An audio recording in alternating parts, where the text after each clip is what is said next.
You can set up default payment terms for your vendors.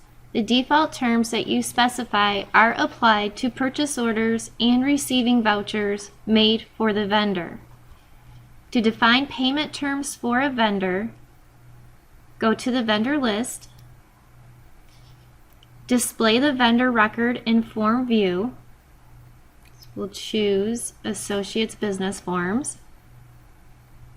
The terms dialog is displayed as shown here. You can enter information in 3 fields to define the payment terms. The example below shows the payment is due in net 30 days with a 2% discount given if paid within 10 days. We'll select Save. This video concludes how to define a payment term for a vendor.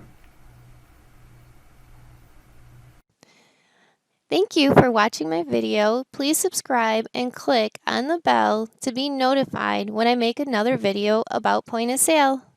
Thank you, everybody.